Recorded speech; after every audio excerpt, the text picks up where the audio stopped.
As usual, another teaser dropped yesterday and once again completely changed the way we see episode 5. But that's not all. The Wacky Watch website also updated, again, giving us a deeper look at the story behind this new adventure inside the massive adventure of episode 5. The very first thing that grabs your attention is Kinger in the role of, well, I guess he's going to be commentating the game or something. While in the background we can clearly see Pomni, Jax, and Gangle. And now I seriously have questions for Glitch and Gooseworx, like what the heck happened to Pomni's eyes? At first I thought this teaser was just a joke, but apparently not. I honestly can't even imagine a full episode with those eyes. And while they kinda still fit Pomni, Regatha looks, let's just say, real weird with them. Oh, and of course we also got the classic goofy caption, "Get out your popcorn and whiner dogs as we're off to a good old game of softball. Do the teams have what it takes? And will I lose another $1,000 on this game?" Also take a look at the first baseball teaser. We see Regatha holding a bat, and Zubul is there too, but in the teaser from the Wacky Watch website, both of them are missing, which probably means that at that moment, those two are actually in the middle of the game. This once again supports my theory that episode 5 will be split between Jax, Regatha, and Pomni, and that each of the 3 locations reflects their real-world interests. Pomni is clearly an office worker, Regatha is a professional softball player, and Jax is into hunting endangered animals, and each of these themes will probably get 5 to 6 minutes of screen time in episode 5. But now, let's take a closer look at the Savannah and Jax. Ever since the very first pilot episode, we've had a pretty clear idea of who Jax really is. Is this one of your NPCs, or is this a new sucker? Because if it's a new character, we're gonna have to redo this whole theme song. And honestly, I'm not even surprised that Jax was into safari stuff in the real world. What really adds spice to this part of the adventure is the fact that Jax now seems to have some pretty serious weaponry, apparently licensed by Kane himself, which means that a certain teary-eyed character might end up paying the price for what happened in episode 4. Why would you do this? It's called a manic episode, and you're getting 3 more seasons! Anyway, Jax, it's your job to set up the drink station, make new coffee and iced tea, and fill the ice cream machine, so get to it! Of course, Jax won't actually shoot Gangle, but you can definitely expect tons of threats and his usual sarcastic antics. Still, it's worth noting that episode 4 might have given Jax a bit of a reality check and made him realize the importance of mutual respect inside the digital circus, because this really isn't the kind of place where you can afford to lose your friends.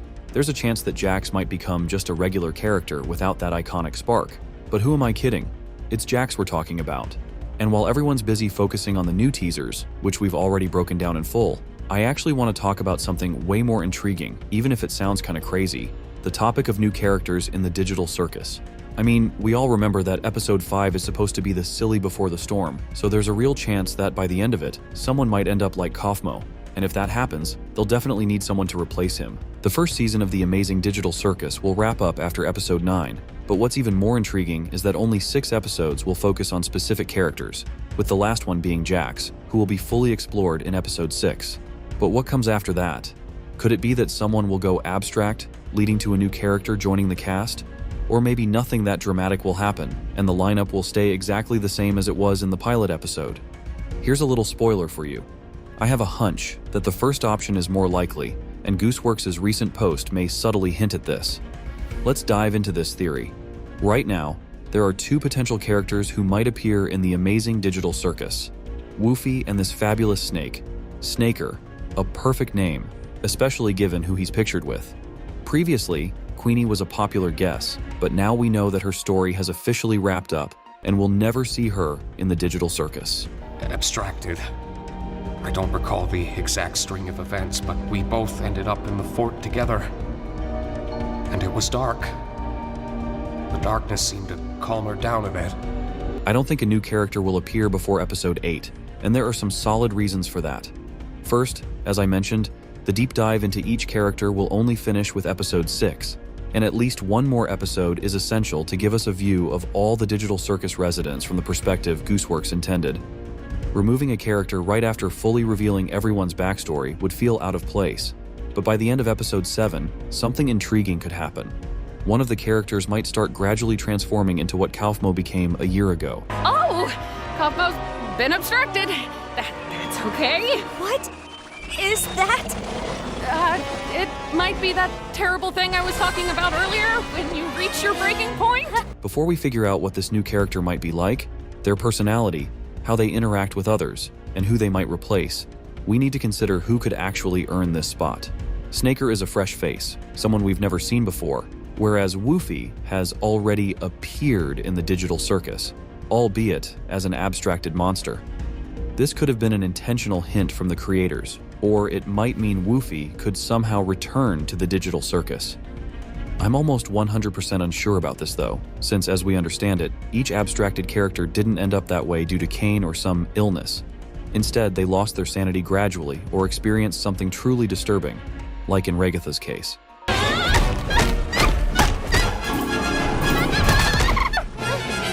Hey, Pomni. Thank you. Perhaps help me out here. I understand you don't want to, though. Most likely, an abstracted monster loses all ability to think and reason, especially in the later stages, making it nearly impossible for anyone from that basement to ever return. Now let's talk about who might be the lucky character that Snaker could replace. First up is Pomni, despite her growing instability, which worsens day by day. Why? Every day I spend here is one nightmare after the next. I knew it would end up like this. He just wants me to suffer. I really am in hell. We're still seeing positive changes in her behavior, reinforcing the idea that she's untouchable among the digital circus residents. Plus, the fact that she's the face of the show pretty much rules out any speculation about her becoming an abstracted monster. Jax is on a similar level of popularity and importance within the circus, making him just as unlikely a candidate for such a fate. What do you, the viewers, think it is? Will you stop doing that? Jax, as the perfect antagonist, has to be part of the circus. Without him, the entire digital circus would lose much of its captivating, intriguing energy. Cain, is this one of your NPCs or is this a new sucker? Because if it's a new character, we're gonna have to redo this whole theme song. What exit? If there was a way to leave, I'm pretty sure we'd have all left by now. Yeah, what are you talking about? You, me, and Pomni will go check on Kaufmo, which leaves Crybaby and Hoo-Ha together to go handle the Zubul situation. Pomni and Jax don't need to worry about their survival, while Kinger is genuinely on the edge, facing madness and potential abstraction.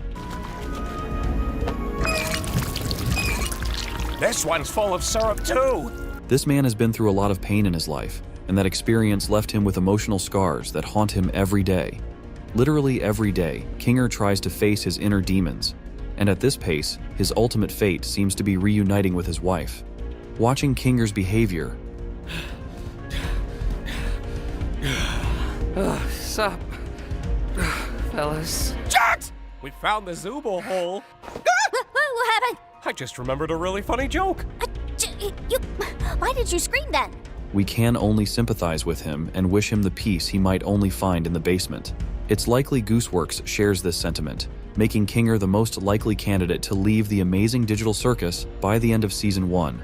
But he's not the only one. There's another character who also endures the daily weight of the amazing digital circus. Can you guess who? Zubul, from her very first scenes, has shown us her slightly sharp personality. Don't exactly... You can't. What? Shut up, Jax. But yeah, he's right. Welcome to your new home. For a long time, we couldn't pinpoint the exact cause of it. But in Episode 3, we finally saw the main issue and the root of her deepest pain, her own body. I hate this body. I hate all these stupid removable pieces. I just want to find something that feels... Perhaps Zubul suffers from her issues even more than Kinger does, but there's a major difference between them. Zubul has a strong personality, and simply having an uncomfortable body isn't enough to break her. Remember the leak from Gooseworx that placed Zubul, alongside Jax and Pomni, in the cast of untouchable characters. Gooseworx directly confirmed that Zubul was with us in the pilot, and will definitely remain until Episode 9. Ragatha, on the other hand, is the calmest and most cheerful character, someone resilient enough to endure truly frightening events. It's okay. What you need to do right now is find Cain. He'll be able to fix me up And even though Jax often tries to provoke her into aggression or belittle her in some way, that doesn't take away the optimism that Ragatha has. And let's remember the scene between Pomni and Ragatha. Hey, Ragatha, Yeah? I just want to say Thanks for always being concerned about me. I feel like, through everything, I haven't really been appreciative enough about that. This is the cornerstone that adds Regatha to the Untouchables, as the friendship between Pomni and Regatha only grows stronger. It would be very strange to take away the main character's possibly only friend. That leaves us with Gangle, who raises a lot of questions and doubts about her eternal presence in the digital circus. Just take a look at her mental health. I'll be sure to ask them next time I see them. Thanks again for the tea. I had a really nice time here. Of course, episode 4 could change the game, but even if it does happen, it's unlikely to last long, as the character of Jax is still in play. Which door should we choose? Not sure. Let's try this out. However, there is a chance that Gangle could cope with her emotional pain, and I think that chance is around 40 to 50%. This means Gangle, along with Kinger, falls into the category of characters who could potentially disappear from the digital circus forever. But I still lean more towards the idea that Kinger will be the one to leave the digital circus in the 7th or 8th episode. That means it will be time for Snaker. And now we've finally reached the point where we can speculate about what Snaker will be like. If we think logically, Snaker should be somewhat like Kinger, fearful and a bit unhinged, but that would be too predictable and dull for the digital circus. A new character should bring something unique to the setting. We know each character's strengths and weaknesses, but don't you think the digital circus is missing a real leader? Someone who can genuinely rally everyone together toward a shared goal. I have this strong feeling that, deep down, every character in the digital circus wants one thing: to escape and return to their families in the real world. And I think Snaker would be perfect for this role. It would be an incredible plot twist. Given that TADC will likely end after Season 1, a story like this would give us a satisfying, logical conclusion. Snaker could be different from everyone else, embodying strength and bravery, but also showing a genuine desire to help everyone reach their common goal. This could be the most exciting and ideal development. Of course, there's always a chance that none of the characters will become an abstracted monster and everything will remain as it is, though that might feel a bit anticlimactic.